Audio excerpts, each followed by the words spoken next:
அனைவருக்கும் இனிய காலை வணக்கம். ஒலிம்பியா ஐஏஎஸ் அகாடமி வழங்கும் இன்றைய வீடியோவில் நாம் பார்க்குள்ளது அப்கமிங்காக வரக்கூடிய குரூப் 2 2A ப்ரிலிம்ஸ் தேர்வுக்காக பொதுத்தமிழ் பகுதியில் ரிவிஷன் வரிசையில் பார்த்து வருகிறோம். அந்த வகையில் இன்றைய வீடியோவில் டாப் 200 ஒன்லைனரை பார்க்கலாங்க. ஏற்கனவே நாம் பார்ட் 1 பார்ட் 2 பார்ட் 3 வரை பார்த்திங்கன்னா 200 கேள்விகளை ரிவிஷனாக பார்த்துருக்குறேங்க. அந்த வீடியோஸை பார்க்காதவங்க டிஸ்கிரிப்ஷனில் அதுக்கான லிங்க் தரப்பட்டுள்ளது, தேவையானவங்க பார்த்துக்காங்க. மேலும் புதிதாக நம்ம சேனலை பார்க்குறவங்க மறக்காமல் சப்ஸ்கிரைப் பண்ணிட்டு அண்ட் பெல் சிம்பில் கிளிக் பண்ணிவிடுங்க. நீங்கள் பெல் சிம்பில் கிளிக் பண்ணால் தான் நாங்கள் தொடர்ந்து அப்லோட் பண்ணுற வீடியோஸ் உங்களுக்கு நோட்டிஃபிகேஷனாக வரும். காலை கொம்பு முளைத்த குதிரை போல பாய்ந்து வந்தது. காலை கொம்பு முளைத்த குதிரை போல பாய்ந்து வந்தது. இதில் பயின்று வந்துள்ள அணி இல்பொருள் ஓமை அணி. என் தாயார் என்னை டேஸ் காத்து வளர்த்தார், கண்ணை இமை காப்பது போல வளர்த்தார். நானும் என் தோழியும் டேஸ் இணைந்து இருப்போம், நகமும் சதையும் போல இணைந்து இருப்போம். திருவள்ளுவரின் புகழை டேஸ் உலகமே அறிந்துள்ளது, உள்ளங்கை நெல்லிக்கனி போல. அப்துல் கலாமின் புகழ் டேஸ் உலகெங்கும் பரவியது, குன்றின் மேலிட்ட விளக்கு போல. சிறு வயதில் நான் பார்த்த நிகழ்ச்சிகள் டேஸ் என் மனதில் பதிந்தன, பசுமரத்தாணி போல. சிவிலைசேஷன்னா நாகரிகம், போல்குவேர்னா நாட்டுப்புறவியல், ஆர்வஸ்னா அறுவடை, இரிகேஷன்னா நீர்ப்பாசனம், பேடினா நெற்பயிர், கல்டிவேஷன்னா பயிரிடுதல், அக்ரானமினா உளவியல். வையம் தகலியா வார்க்கடலே நெய்யாக, வெய்ய கதிரோன் விளக்காக, செய்ய சுடராளியான் அடிக்கே சூட்டினேன், சொல் மாலை இடராளி நீங்குவே என்று பாடியவர் யார்? வையம் தகலியா வார்க்கடலே நெய்யாகனாவே பொய்கை ஆழ்வார். பொய்கை ஆழ்வார் காஞ்சிபுரம் மாவட்டத்தில் அருகிலுள்ள திருவகை என்னும் ஊரில் பிறந்தவர். 4000 திவ்ய பிரபந்தத்தில் உள்ள முதல் திருவந்தாதையை பாடியவர் யார்? பொய்கை ஆழ்வார். அன்பே தகலியா ஆர்வமே நெய்யாக, இன்புருகு சிந்தை இடுதிரியா நண்புருகி, ஞானச்சுடர் விளக்கு ஏற்றினேன் நாரணர்க்கு, ஞான தமிழ் புரிந்த நான் என்று பாடியவர் போதத்தாழ்வார். அன்பே தகலியானா பூதத்தாழ்வார். பூதத்தாழ்வார் பிறந்த இடம் சென்னையை அடுத்துள்ள மாமல்லபுரத்தில் பிறந்தார். 4000 திவ்ய பிரபந்தத்தில் 2ஆம் திருவந்தாதை இயற்றியர் பூதத்தாழ்வார், 3ஆம் திருவந்தாதை இயற்றியர் பேயாழ்வார். தகலினா அகல் விளக்கு. ஒரு பாடலின் இறுதி எழுத்தோ அசையோ சொல்லோ அடுத்து வரும் பாடலுக்கு முதலாக அமைவதை எவ்வாறு அழைப்பர்? அந்தாதி என்று அழைப்பர். திருமாலை போற்றி பாடியவர்கள் 12 ஆழ்வார்கள். 4000 திவ்ய பிரபந்தத்தை பாடியவர்கள் 12 ஆழ்வார்கள். 4000 திவ்ய பிரபந்தத்தை தொகுத்தவர் நாதமுனி. முதல் ஆழ்வார்கள் பொய்கையாழ்வார், பூதத்தாழ்வார், பேயாழ்வார். இன்சொல் விளைநிலனா ஈதலே வித்தாக, வன்சொல் கலைக்கட்டு வாய்மை எருவட்டி, அன்பு நீர் பாய்ச்சி அறக்கதிர் ஈனவோர் பைங்குல் சிறுகாலை செய். இந்த பாடலை பாடுறது யாருன்னு பார்த்தீங்கன்னா முனைப்பாடியார். முனைப்பாடியார் எந்த ஊரை சேர்ந்தவர்? திருமுனைப்பாடி எனும் ஊரை சேர்ந்தவர். இவர் ஒரு சமணப்புலவர். முனைப்பாடியாருக்கு எந்த காலத்தை சார்ந்தவர்? 13ஆம் நூற்றாண்டு. அறநெறிச்சாரம் எனும் நூலை எழுதியவர் முனைப்பாடியார். அறநெறிச்சாரம் எத்தனை பாடல்களை கொண்டது? 255 பாடல்களை கொண்டது. அறநெறிச்சாரத்தின் எத்தனையாவது பாடல் நமக்கு பாடமாக தந்திருக்காங்கன்னா 15ஆவது பாடல் தான். அந்த பாடல் தான் இன்சொல் விளைநிலனா ஈதலே வித்தாக என்ற பாடல் தான் 15ஆவது பாடலாக இடம்பெற்றிருக்கும். பொறுத்துக. விளைநிலம் இன்சொல், விதைனா ஈகை, கலைனா வன்சொல், உரம்னா உண்மை. அறநெறியில் பொருளீட்டி தாமும் வாழ்ந்து பிறரையும் வாழ வைப்பது ஒப்புரவு நெறி. வாழ்வு அறநிலையை பாதுகாவல் வாழ்வாக அமைய வேண்டும் என்று எடுத்து கூறியவர் அப்பரடிகள். வாழ்வு அறநிலைய பாதுகாவல் வாழ்வாக அமைய வேண்டும் என்று எடுத்து கூறியவர் அப்பரடிகள். இதனை வழிமொழிந்தவர் காந்தி. உலகம் உண்ண உன் உடுத்த உடுப்பாய் என்று கூறியவர் பாவேந்தர் பாரதிதாசன். செல்வத்து பயன் ஒப்புரவு வாழ்க்கை. வறுமையை பிணி என்றும் செல்வத்தை மருந்து என்றும் கூறுவது தமிழ் மரபு. செல்வத்து பயனே ஈதல் துய்ப்போம் எனினே தப்புன பலவே எனும் பாடல் வரி எந்த நூலில் இடம்பெற்றுள்ளது? புறநானூறு. ஒப்புரவாண்மையுடன் வாழ முதலில் தேவைப்படுவது உழைப்பு மற்றும் கூட்டு உழைப்பு. மக்கள் பணியையே இறை பணியாக எண்ணி தம் வாழ்நாள் முழுவதும் தொண்டு செய்தவர் யார்? மக்கள் பணியையே இறை பணியாக எண்ணி தம் வாழ்நாள் முழுவதும் தொண்டு செய்தவர் தவத்திரு குன்றக்குடி அடிகளார். குன்றக்குடி திருமடத்தின் தலைவராக இருந்து தமது பேச்சாலும் எழுத்தாலும் இறை தொண்டும் சமூகத் தொண்டும் இலக்கிய தொண்டும் ஆற்றியவர் தவத்திரு குன்றக்குடி அடிகளார். திருக்குறள் நெறியை பரப்புவதை தம் வாழ்நாள் கடமையாக கொண்டவர் யார்? குன்றக்குடி அடிகளார். குன்றக்குடி அடிகளார் எழுதிய நூல்கள்: நாயன்மார் அடிச்சுவட்டில், குறட்செல்வம், ஆலயங்கள் சமுதாய மையங்கள். குன்றக்குடி அடிகளார் நடத்திய இதழ்கள்: அருளோசை, அறிக அறிவியல். ஒருவர் எல்லாருக்காகவும் எல்லாரும் ஒருவருக்காக என்பது டேஸ் நெறி, பொது உடைமை நெறி. வறுமையை பிணி என்றும் செல்வத்தை மருந்து என்றும் கூறுவர். உலக உண்ண உன் உடுத்த உடுப்பாய் என்று கூறியவர் பாரதிதாசன். எதிர்ச்சொற்களை பொறுத்துக. எளிதுனா அரிது, ஈதல்னா ஏற்றல், அந்நியர்னா உறவினர், இரவலர்னா புரவலர். ஜென் என்னும் ஜப்பானிய மொழி சொல்லின் பொருள் தியானம் செய். புத்த மதத்தைச் சேர்ந்த துறவியரில் ஒரு பிரிவினர் ஜென் சிந்தனையாளர்கள். ஜென் சிந்தனையாளர்கள் எந்தெந்த நாடுகளில் வாழ்ந்து வந்தனர்? சீனா, ஜப்பான். ஓமை வேறு, ஓமைக்கப்படும் பொருள் வேறு என்று இல்லாமல் இரண்டும் ஒன்றே என்பது தோன்றும்படி கூறுவது உருவக அணி என்பர். இதில் ஓமைக்கப்படும் பொருள் முன்னும் ஓமை பின்னுமாக அமையும். எடுத்துக்காட்டு, தமிழ் தேன், இன்ப வெள்ளம், துன்பக்கடல். தேன் போன்ற தமிழ் என்று கூறுவது ஓமை. வையம் தகலியா வார்க்கடலே நெய்யாக வெய்ய கதிரோன் விளக்காக செய்ய சுடராளியான் அடிக்கே சூட்டினான் சொல் மாலை இடராளி நீங்குகவே என்று இப்பாடலில் வந்துள்ள அணி என்னன்னு பார்த்தீங்கன்னா உருவக அணி. இரு பொருள்களில் ஒன்றை மட்டும் உருவகப்படுத்தி மற்றொன்றை உருவகப்படுத்தாமல் விடுவது என்ன அணினா ஏகதேச உருவக அணி. ஏகதேசம்னா ஒரு பகுதின்னு சொல்லலாம். எடுத்துக்காட்டு, பெருமைக்கும் யானை சிறுமைக்கும் தத்தம் கருமே கட்டளைகள். இதில் பயின்று வந்துள்ள அணி ஏகதேச உருவக அணி. ரெசிப்ரோசிட்டினா ஒப்புரவு நெறி. ஐயம் தீர ஆராய்ந்து ஒரு செயலை செய்ய வேண்டுபவை. ஐயம் தீர ஆராய்ந்து ஒரு செயலை செய்ய வேண்டுபவை வேண்டிய பொருள், ஏற்ற கருவி, தகுந்த காலம், மேற்கொள்ளும் செயலின் தன்மை, உரிய இடம். வினையால் வினையாக்கி கேடாமல் நனைகவுள் யானையால் யானையா தற்று. இக்குறளில் வந்துள்ள அணி ஓமை அணி. கற்றாருள் கற்றார் எனப்படுவர் கற்றார் முன் கற்ற டேஸ் வார் செல சொல்லுவார். சிறந்த அரணாக இருப்பவை தெளிந்த நீரும் நிலமும் மலையும் அழகிய நிழலுடைய காடு. அப்போ ஒரு நாட்டிற்கு சிறந்த அரண்களாக இருப்பவை தெளிந்த நீர், நிலம், மலை, அழகிய நிழலுடைய காடு. மக்கள் அனைவரும் டேஸ் ஒத்த இயல்புடையவர்கள், பிறப்பால் ஒத்த இயல்புடையவர்கள். வாயும் வயிறும் ஆசையில் விழுந்தால் வாழ்க்கை பாலைவனம், அவர் தூய மனத்தில் வாழ நினைத்தால் எல்லாம் சோலைவனம். இந்த பாடல் மலைப்பொழிவு தலைப்பில் அமைந்திருக்கும். ஆசிரியர் கண்ணதாசன். கண்ணதாசன் இயற்பெயர் முத்தையா. கவியரசு எனும் சிறப்பு பெயர் பெற்றவர் கண்ணதாசன். கண்ணதாசன் பார்த்தீங்கன்னா காவியங்கள், கவிதைகள், கட்டுரைகள், சிறுகதைகள், நாடகங்கள், புதினங்கள் போன்ற இலக்கிய வடிவங்களில் பல்வேறு நூல்களை எழுதியுள்ளார். தமிழக அரசவை கவிஞராகவும் இருந்திருப்பார்.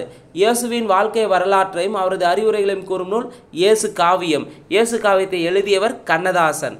மலைப்பொழிவு என்னும் தலைப்பில் நமக்கு வந்துள்ள பாடல் எந்த நூலில் இடம்பெற்றுள்ளது? இயேசு காவியம். ஒரு விடியலில் குயில் குஞ்சி கூ என்று கூவியது, அன்று தான் ஒரு குயில் என்று கண்டு கொண்டது.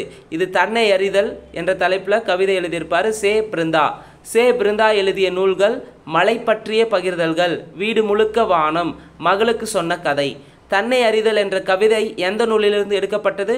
மகளுக்கு சொன்ன கதை. கூடு கட்ட தெரியாத பறவை எது? குயில். தான் ஒரு பிரித்தெழுதுக, தான் குட்டல் ஒரு. காயிதே மில்லத்தின் இயற்பெயர் முகமது இஸ்மாயில். காயிதே மில்லத் என்னும் அரபு சொல்லின் பொருள் சமுதாய வழிகாட்டி. காயிதே மில்லத் டேஸ் முதல் டேஸ் ஆண்டு வரை அப்போதைய சென்னை மாகாண சட்டமன்ற உறுப்பினராக இருந்து சிறப்பாக பணியாற்றினார். காயிதே மில்லத் பார்த்தீங்கன்னா 1946 முதல் 52 வரை அப்போதைய சென்னை மாகாண சட்டமன்ற உறுப்பினராக இருந்து சிறப்பாக பணியாற்றினார். காயிதே மில்லத் இந்திய அரசியலமைப்பு உருவாக்க குழு உறுப்பினராகவும் இந்தியா விடுதலை பெற்ற பின் மாநிலங்களவை உறுப்பினர் மற்றும் மக்களவை உறுப்பினராக இருந்திருப்பார். தமிழக அரசியல் வானில் கவ்விருந்த காரிருளை அகற்ற வந்த ஒளி கதிராக காயிதே மில்லத் முகமது இஸ்மாயில் அவர்கள் திகழ்கிறார் என்று கூறியவர் அறிஞர் அண்ணா. இப்படிப்பட்ட தலைவர் கிடைப்பது அரிது, அவர் நல்ல உத்தமமான மனிதர் என்று காயிதே மில்லத்தை குறிப்பிட்டவர் தந்தை பெரியார். கண்ணியமிகு என்னும் அடைமொழியால் அழைக்கப்படுபவர் காயிதே மில்லத். தமது கல்வியை விட நாட்டின் விடுதலையே மேலானது என்று எண்ணி ஒத்துழையாமை இயக்கத்தில் கலந்து கொண்டவர் காயிதே மில்லத். காயிதே மில்லத் எந்த கல்லூரியில் பயின்று கொண்டிருந்தார்? திருச்சி தூய வளனார் கல்லூரியில். மணக்கொடை வாங்கும் திருமணங்களில் கலந்து கொள்ள மாட்டேன் என்று வெளிப்படையாக அறிவித்தவர் காயிதே மில்லத். பழமையான மொழிகளிலே ஒன்றைத்தான் ஆட்சி மொழி ஆக்க வேண்டும் என்றால் அது தமிழ் மொழிதான் என்று நான் உறுதியாக சொல்வேன் என்று நாடாளுமன்றத்தில் தமிழ் மொழியை ஆட்சி மொழியாக அறிவிக்க வேண்டும் என்று கூறியவர் காயிதே மில்லத். இந்தியாவுக்கும் சீனாவுக்கும் இடையே 1962ஆம் ஆண்டு போர் மூண்டது. அப்போது தனது ஒரே மகனை போர் முனைக்கு அனுப்ப ஆயத்தமாக இருப்பதாக தெரிவித்து முதன்மை அமைச்சர் நேருவுக்கு கடிதம் எழுதியவர் காயிதே மில்லத். திருச்சியில் ஜமால் முகமது கல்லூரி, கேரளாவில் பருக் கல்லூரி ஆகியவற்றை தொடங்க காரணமாக இருந்தவர் காயிதே மில்லத். காயிதே மில்லத் டேஸ் பண்பிற்கு உதாரணமாக திகழ்ந்தார். எளிமை பண்பிற்கு. விடுதலை போராட்டத்தின் போது காயிதே மில்லத் டேஸ் இயக்கத்தில் கலந்து கொண்டார். ஒத்துழையாமை இயக்கத்தில். காயிதே மில்லத் தமிழ் மொழியை ஆட்சி மொழியாக்க வேண்டும் என்று பேசிய இடம் நாடாளுமன்றம். பாவண்ணன் எழுதிய நூல்கள். வேர்கள் தொலைவில் இருக்கின்றன, நேற்று வாழ்ந்தவர்கள், கடலோர வீடு, பாய்மர கப்பல், மீசைக்கார பூனை, பிரயாணம். பயணம் என்னும் சிறுகதை எந்த நூலில் இடம்பெற்றுள்ளது? பிரயாணம். பிரயாணம் நூல் எழுதந்து பாவண்ணன். ஒன்றன் பெயர் அதனை குறிக்காமல் அதனோடு தொடர்புடைய வேறு ஒன்றிற்கு ஆகியுள்ளது ஆகு பெயர் எனப்படும். எடுத்துக்காட்டு, வீட்டுக்கு வெள்ளையடித்தான். பொருளின் பெயர் அதன் சினையாகிய உறுப்புக்கு ஆகியுள்ளது. பொருளின் பெயர் அதன் சினையாகிய உறுப்புக்கு ஆகியுள்ளது பொருளாகு பெயர் அல்லது முதலாகு பெயர். எடுத்துக்காட்டு, மல்லிகை சூடினால் என்பது என்ன ஆகு பெயர்? பொருளாகு பெயர். இடவாகு பெயர்னா சடுகுடு போட்டியில் தமிழ்நாடு வெற்றி பெற்றது என்பது இடவாகு பெயர். டிசம்பர் சூடினால் என்பது காலவாகு பெயர். சினையின் அதாவது உறுப்பின் பெயர் முதலாகிய பொருளுக்கு ஆகி வருவது சினையின் பெயர் முதலாகிய பொருளுக்கு ஆகி வருவது சினையாகு பெயர் எனப்படும். தலைக்கு ஒரு பழம் கொடு. எடுத்துக்காட்டு, சினையாகு பெயருக்கு எடுத்துக்காட்டு, தலைக்கு ஒரு பழம் கொடு. பண்பாகு பெயர் இனிப்பு தின்றான். இனிப்பு தின்றான் என்பது பண்பாகு பெயர். பொங்கல் உண்டான் என்பது தொழிலாகு பெயர். இரட்டையாக இணைந்து வந்து பிரித்தால் பொருள் தனிப்பொருள் தராத சொற்களை இரட்டை கிளவி என்பர். விறுவிறு, கலகல, மலமல. சொற்கள் 2, 3, 4 முறை வந்து அச்சம், விரைவு, சினம் போன்ற காரணங்களால் வருவது அடுக்கு தொடர்னு சொல்லலாம். எடுத்துக்காட்டு, பாம்பு பாம்பு, இல்லை இல்லை, பிடி பிடி பிடி பிடி. அடுக்கு தொடரில் உள்ள சொற்களை தனித்தனியே பிரித்து பார்த்தாலும் அவற்றுக்கு பொருள் உண்டு. இரட்டை கிளவியை பிரித்தால் அதில் பொருள் தருவதில்லை. விரைவு, வெகுளி, உவகை, அச்சம், அவலம். விரைவு, வெகுளி, உவகை, அச்சம், அவலம் ஆகிய பொருள்கள் காரணமாக வருவது அடுக்கு தொடர். வினைக்கு அடைமொழியாக குறிப்பு பொருளில் வருவது வினைக்கு அடைமொழியாக குறிப்பு பொருளில் வருவது இரட்டை கிளவி. பொருளின் பெயர் அதன் உறுப்புக்கு ஆகி வருவது பொருளின் பெயர் அதன் உறுப்புக்கு ஆகி வருவது பொருளாகு பெயர். இந்த வேலையை முடிக்க ஒரு கை குறைகிறது என்பது சினையாகு பெயர். அடுக்கு தொடரில் ஒரே சொல் 4 முறை வரை அடுக்கு வரும். மழை சடசடவென பெய்தது. இத்தொடரில் அமைந்துள்ளது இரட்டை கிளவி. டிக்னிட்டினா கண்ணியம், டாக்ட்ரைனா கொள்கை, பிலாசபினா தத்துவம், இன்டர்கிரிட்டினா நேர்மை, சின்சியாரிட்டினா வாய்மை, ஃப்ரீச்சிங்னா உபதேசம். வாழ்க நிரந்தரம், வாழ்க தமிழ்மொழி, வாழிய வாழியவே என்ற பாடலை பாடுறது யாருன்னா பாரதியார். தமிழ்மொழி வாழ்த்து என்ற தலைப்பில் இடம்பெற்றிருக்கும். இந்தியா விஜயா முதலான இதழ்களை நடத்தி விடுதலை போருக்கு வித்திட்டவர் பாரதியார். கவிதைகள் மட்டுமின்றி சந்திரிகையின் கதை, தராசு உள்ளிட்ட உரைநடை நூல்களையும் வசன கவிதைகளையும் சீட்டு கவிகளையும் எழுதியவர் பாரதியார். சிந்துக்கு தந்தை, செந்தமிழ் தேனி, புதிய அறம்பாட வந்த அறிஞன், மரம்பாட வந்த மறவன் என்றெல்லாம் பாரதிதாசன் யாரை புகழ்ந்துள்ளார்? பாரதியாரை புகழ்ந்துள்ளார். செந்தமிழே செங்கரும்பே செந்தமிழர் சீர்காக்கும் நந்தா விளக்கணைய நாயகியே முந்தை மொழிக்கெல்லாம் மூத்தவளே மூவேந்தர் அன்பே எழில் மகவே எந்தம் உயிரே என்று பாடியவர் து. அரங்கன். செய்யுளுக்கும் மரபுக்கும் உள்ள தொடர்பை பற்றி குறிப்பிடும் நூல் தொல்காப்பியம். நிலம், தீ, நீர்வழி, விசும்போடு 5ம் கலந்த மயக்கம் உலக மாதலின் இருதினை 5பால் இயல்நெறி வளாமை திருவியில் சொல்லோடு தலால் வேண்டும் என்கிறது தொல்காப்பியத்தில். தமிழ் மொழி மரபு என்ற தலைப்பில் இடம்பெற்றிருக்கும் ஆசிரியர் தொல்காப்பியர். மரபு நிலை திரிதல் செய்யிற்கு இல்லை, மரபு வழிபட்ட சொல்லினான மரபு நிலை திரியின் பிரிது பிரிதாகும். தமிழ்மொழி மரபு தலைப்பு தொல்காப்பியர் வந்து சொல்லியிருப்பார். விலங்குகளின் இளமை பெயர்கள். புலினா பரல், சிங்கம் குருளை, யானை கன்று, பசு கன்று, மான் கன்று வரும். அதே போல் கரடி குட்டி, ஆட்டு குட்டி வரும். விலங்குகளின் ஒளிமரபு. புலி உருமும், சிங்கம் முழங்கும், யானை பிளிரும், பசு கதறும், கரடி கத்தும், காகம் கரையும். கல்வெட்டுகள் எந்த நூற்றாண்டு முதல் கிடைக்கின்றன? கல்வெட்டுகள் கிமு 3ஆம் நூற்றாண்டு முதல் கிடைக்கின்றன. செப்பேடுகள் எந்த நூற்றாண்டு முதல் கிடைக்கின்றன? செப்பேடுகள் கிபி 7ஆம் நூற்றாண்டு முதல் கிடைக்கின்றன. கல்வெட்டுகள், செப்பேடுகள் ஆகியவற்றில் காணப்படும் வரி வடிவங்களை டேஸ் மற்றும் டேஸ் என 2 வகையாக பிரிக்கலாம். வட்டெழுத்து, தமிழ் எழுத்து. வளைந்த கோடுகளால் அமைந்த மிக பழைய தமிழ் எழுத்து வட்டெழுத்து. சேர மண்டலம், பாண்டிய மண்டலம் ஆகிய பகுதிகளில் 8ஆம் நூற்றாண்டு முதல் 11ஆம் நூற்றாண்டு வரை கிடைக்கும் சாசனங்களில் வட்டெழுத்துக்களை இடம்பெற்றுள்ளன. முதலாம் ராசராச சோழனின் ஆட்சி காலமான 11ஆம் நூற்றாண்டுக்கு பிறகு கிடைக்கும் கல்வெட்டுகளில் பழைய தமிழ் எழுத்துக்கள் காணப்படுகின்றன. கடைச்சங்க காலத்தில் தமிழகத்தில் எழுதப்பட்ட எழுத்துக்கள் கண் எழுத்துக்கள். கண்ணெழுத்து படுத்த எண்ணு பல்பொதி என்ற பாடல் வரி இடம்பெற்ற நூல் சிலப்பதிகாரம். கல்வெட்டுகளில் உள்ள எழுத்துக்களின் அமைப்பு அன்றைய காலகட்டத்தில் கல்வெட்டில் எப்படியெல்லாம் இருந்துச்சுன்னா சா எனும் வட எழுத்து காணப்படும், மெய்யை குறிக்க புள்ளி பயன்படுத்தவில்லை, எகர ஒகர குறில் நெடில் வேறுபாடு கிடையாது. தமிழ் மொழியை எழுத இருவகை எழுத்துக்கள் வழக்கில் இருந்தன என எந்த கல்வெட்டு சான்று மூலம் அறியலாம்? அறச்சொலூர் கல்வெட்டு சான்று மூலம் அறியலாம். அறச்சொலூர் கல்வெட்டில் தமிழ் எழுத்து மற்றும் வட்டெழுத்து எழுத்தும் கலந்து எழுதப்பட்டுள்ளன. பாறைகளில் செதுக்கும் போது வளைகோடுகளை பயன்படுத்த முடியாது என்பதால் நேர்கோடுகள் பயன்படுத்தப்பட்டன. எகர ஒகர எழுத்துக்களை குறிக்க எழுத்துக்களின் மேல் புள்ளி வைக்கும் வழக்கம் யாருடைய காலம் முதல் இருந்து வந்தது? தொல்காப்பியர் காலம் முதல். தமிழ் எழுத்துக்களில் மிக பெரும் சீர்திருத்தத்தை செய்தவர் யார்? வீரமாமுனிவர். தமிழ் எழுத்து சீர்திருத்த பணியில் ஈடுபட்டவர் தந்தை பெரியார். எழுத்துக்களில் புள்ளிகளால் ஏற்படும் குழப்பங்களை களைந்தவர் வீரமாமுனிவர். கடைச்சங்க காலத்தில் எழுதப்பட்ட தமிழ் எழுத்துக்கள் கண்ணெழுத்துக்கள். சொற்பூங்கா என்ற விரிவானம் எந்த நூலிலிருந்து எடுக்கப்பட்டது? தமிழின் தனிப்பெருஞ்சிறப்புகள். ரா இளங்குமரனார் எழுதிய நூல்கள் இலக்கண வரலாறு, தமிழிசை இயக்கம், தனித்தமிழ் இயக்கம், தமிழின் தனிப்பெருஞ்சிறப்புகள். ரா இளங்குமரனார் எழுதிய நூல்கள்னாவே இலக்கண வரலாறு, தமிழிசை இயக்கம், தனித்தமிழ் இயக்கம், தமிழின் தனிப்பெருஞ்சிறப்புகள்.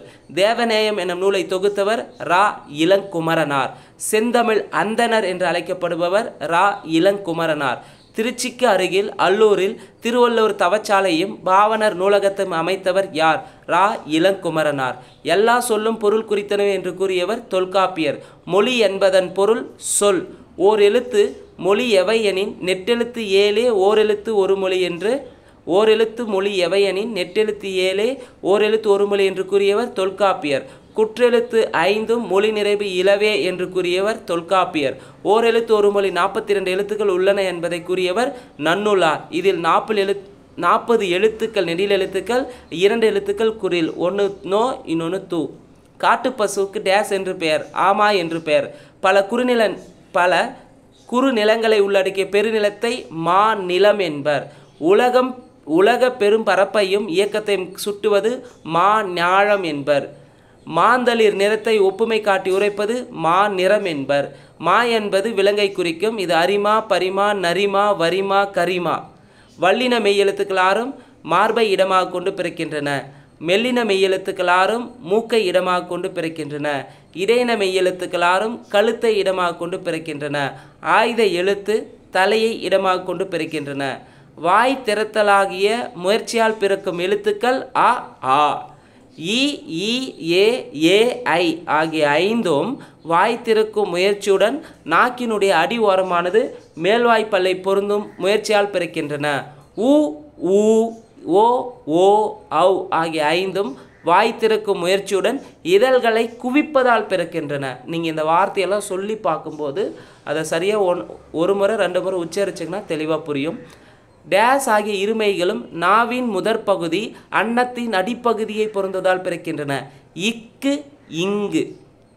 டேஸ் ஆகிய இருமைகளும் நாவின் இடைப்பகுதி நடு அன்னத்தின் இடைப்பகுதியை பொருந்ததால் பிறக்கின்றன. இச், இன்ச்.